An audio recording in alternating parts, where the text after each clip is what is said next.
নমস্কার, আমার নাম প্রলয়। আমি এগরা থেকে কথা বলছি। তো আমার কাছে হঠাৎই একবার আমার কাছে কল আসে যে আমার নামটা ব্যাংকিংয়ের জন্য শর্টলিস্টেড হয়েছে। যে কলটা যেটা আসে ওটা হচ্ছে ট্যালেন্ট হাব জব কনসালটেন্সি থেকে। তো আমাকে বলা হয় যে আমার সমস্ত ডকুমেন্টস নিয়ে ওনাদের যে ব্রাঞ্চ আছে টলিগঞ্জে ওখানে গিয়ে ভিজিট করতে বলা হয়। তো আমি যথারীতি ট্যালেন্ট হাব জবস ব্রাঞ্চে টালিগঞ্জে যাই এবং ওখানে গিয়ে ওনাদের কাছে ভিজিট করি।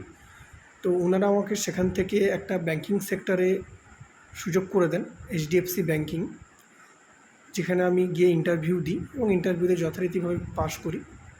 তো ট্যালেন্ট হাব জব কনসালটেন্সি এমন একটা কনসালটেন্সি যেখানে রেজিস্ট্রেশন কোনো চার্জেস লাগে না, বা জব পাওয়ার জন্য কোনো টাকা বা কোনো কিছু ধরনের মানে টাকা পয়সার কোনো লেনদেন করতে হয় না, বা কোনো ধরনের কোনো রেজিস্ট্রেশন চার্জেস লাগে না। টোটালি ফ্রি অফ কস্টের মাধ্যমে বেকারদের জন্য ওনারা চাকরির সুযোগ করে দেন, খুবই ভালো জায়গায়। তো আমি আমার তরফ থেকে ধন্যবাদ করব ট্যালেন্ট হাব জব কনসালটেন্সিকে। ধন্যবাদ, খুবই খুবই ধন্যবাদ, এবং আমি এর জন্য খুবই উপকৃত হয়েছি। Thank you.